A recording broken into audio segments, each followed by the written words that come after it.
हम में से ज़्यादातर लोग इलेक्ट्रिक गाड़ियों को एक नया कॉन्सेप्ट मानते हैं और ये सोचते हैं कि इलेक्ट्रिक गाड़ियाँ अभी हाल ही के समय में डिस्कवर हुई हैं। लेकिन शायद आप में से बहुत सारे लोगों को ये बात पता नहीं होगी कि इलेक्ट्रिक गाड़ियाँ डीजल और पेट्रोल गाड़ियों से बहुत पहले इन्वेंट की जा चुकी थी। इस वीडियो में हम बात करेंगे इलेक्ट्रिक गाड़ियों की इसी इंटरेस्टिंग हिस्ट्री के बारे में।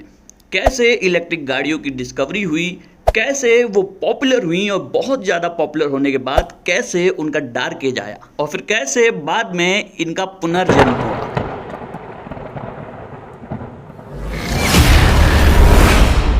इलेक्ट्रिक गाड़ियों के इन्वेंशन का श्रेय किसी एक देश या किसी एक इन्वेंटर को नहीं जाता। 19वीं शताब्दी में यूरोप और अमेरिका के बहुत सारे इन्वेंटर्स मोटर से चलने वाली गाड़ियां बनाने में जुटे हुए थे, लेकिन सबसे पहली सफलता मिली रॉबर्ट एंडरसन को, जिन्होंने 1932 में बैटरी और मोटर से चलने वाली पहली कार बनाई।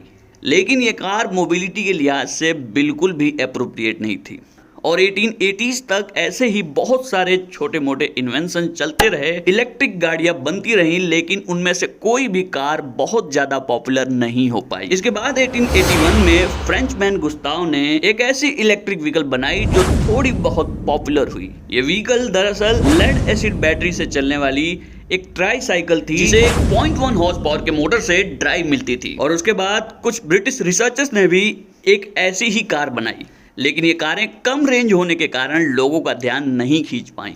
इस समय तक मार्केट में गैसोलीन पावर्ड व्हीकल्स भी आ चुकी थी और अगले 20 सालों तक इलेक्ट्रिक व्हीकल्स और गैसोलीन पावर्ड कारों के बीच एक टफ कंपटीशन चलता रहा।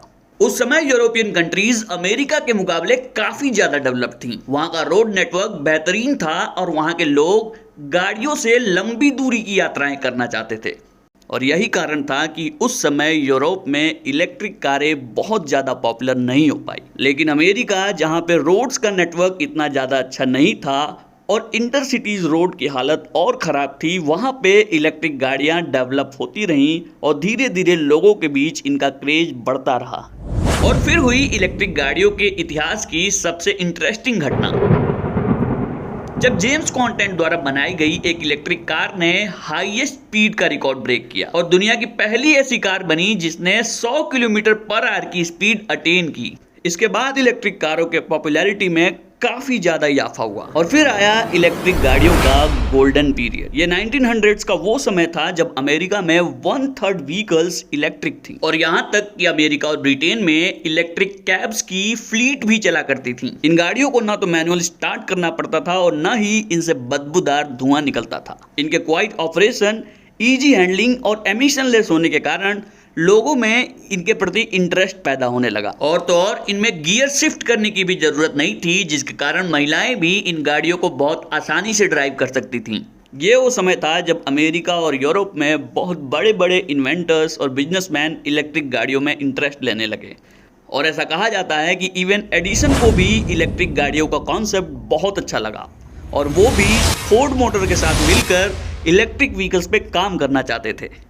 और यही वो समय था जब दुनिया में पहली बार बैटरी स्वैपिंग का कॉन्सेप्ट इंट्रोड्यूस किया गया और एक कॉन्सेप्ट इंट्रोड्यूस किया था हार्टफोर्ड इलेक्ट्रिक लाइट कंपनी ने। इस कंपनी ने जनरल व्हीकल कंपनी के साथ एक कॉन्ट्रैक्ट किया था, जिसके तहत लोग जनरल व्हीकल कंपनी से बिना बैटरी वाले ट्रक्स खरीदते थे और उन लोगों को Hartford electric company battery swapping की सुविधा प्रदान करती थी। ट्रक्स की बैटरी डिस्चार्ज होने पे truck drivers Hartford electric company से चार्ज बैटरी लेकर अपनी डिस्चार्ज बैटरी रिप्लेस कर सकते थे और ये वो समय था जब दुनिया में चारों तरफ रोड इंफ्रा डेवलप करने लगा था और ऑयल प्राइसेस गिरने लगी थी। अमेरिका में भी अब प्रॉस्पेरिटी बढ़ने लगी थी और टेक्सास में ऑयल फील्ड मिलने के बाद अमेरिका में ऑयल प्राइसेस बहुत ही तेजी से नीचे गिरने लगे थे। इसके कारण लोगों को डीजल और पेट्रोल से चलने वाली गाड़ियां बहुत सस्ती और किफायती दिखाई देने लगी। लेकिन इलेक्ट्रिक गाड़ियों के साथ उनकी सबसे बड़ी समस्या अब भी बनी रही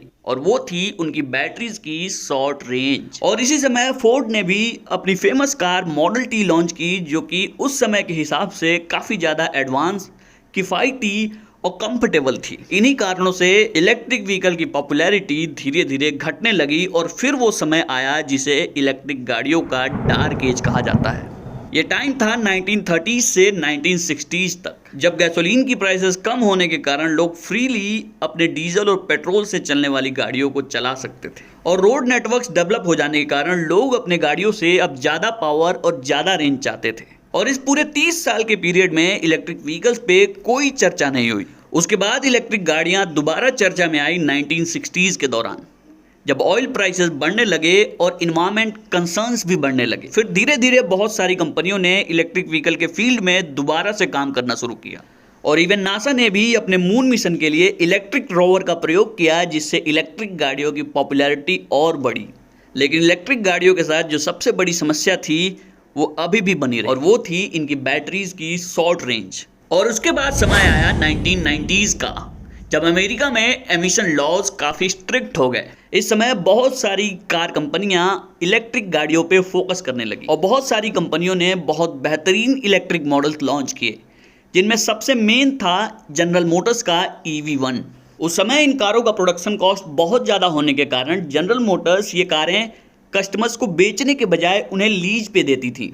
ये गाड़ियाँ परफॉर्मेंस के टर्म्स में गैसोलीन व्हीकल्स के कंपैरेबल थी, और एमिशन फ्री तथा वाइब्रेशन लेस ऑपरेशन होने के कारण इनकी पॉपुलैरिटी बहुत ज़्यादा बढ़ गई। ये गाड़ियाँ इतनी पॉपुलर हुई कि लोगों में इनके प्रति एक कल्ट फॉलोइंग डेवलप हो गई। लेकिन उस समय जनरल मोटर्स ने एक शॉकिंग डिसीजन लेते हुए अपनी सारी गाड़ियों को रिकॉल कर लिया, और रिकॉल करने के बाद इनमें से मैक्सिमम गाड़ियों को क्रश करके डिस्ट्रॉय कर दिया। और इसके पीछे उन्होंने रीजन बताया कि इन गाड़ियों के मैन्युफैक्चरिंग और प्रोडक्शन में उन्हें बहुत ज़्यादा पैसा खर्च करना पड़ता है, जिसके चलते उनकी कंपनी पे भारी लोड पड़ रहा है। ऐसा कहा जाता है कि उस समय जनरल मोटर्स ने अपनी मैक्सिमम कारों को डिस्ट्रॉय कर दिया था, और सिर्फ कुछ ही कारें बची रह गई थी जिन्हें कुछ म्यूजियम्स और यूनिवर्सिटीज को दिया गया था, और उन कारों के ट्रांसमिशन को भी पूरी तरह से डीएक्टिवेट कर दिया गया था, ताकि फ्यूचर में कोई उन कारों को दोबारा यूज ना कर सके।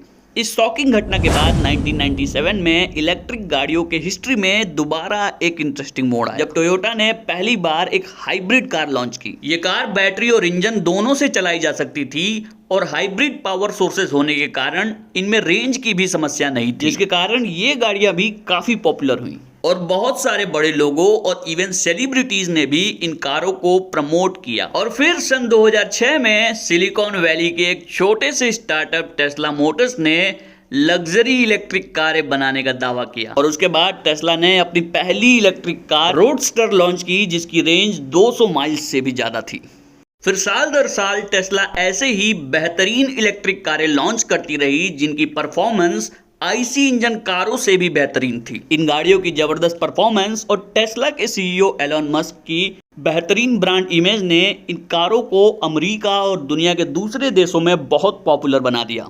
और फिर धीरे धीरे दूसरी कंपनियां भी इलेक्ट्रिक कारों में इंटरेस्ट लेने लगी, और दुनिया को ऐसा लगा कि इलेक्ट्रिक गाड़ियां रियली एक गेम चेंजिंग आइडिया हो सकती हैं। और फिर दुनिया के बड़े बड़े उद्योगपति और सरकारें भी इलेक्ट्रिक गाड़ियों को प्रमोट करने लगी, जिससे इलेक्ट्रिक व्हीकल के फील्ड में रिसर्च एंड डेवलपमेंट बढ़ गया, और आज हमारे पास बहुत ही ज़्यादा डेवलप्ड बैटरीज और मोटर टेक्नोलॉजीज अवेलेबल है। आज दुनिया बहुत ही तेज़ी से इलेक्ट्रीफाई हो रही है, और शायद बहुत ही जल्द आपको ऐसा भी समय देखने को मिल सकता है जब डीजल और पेट्रोल से चलने वाली गाड़ियाँ पूरी तरह से एलिमिनेट हो जाएं, और हमें हर तरफ सिर्फ इलेक्ट्रिक व्हीकल ही दिखाई दे।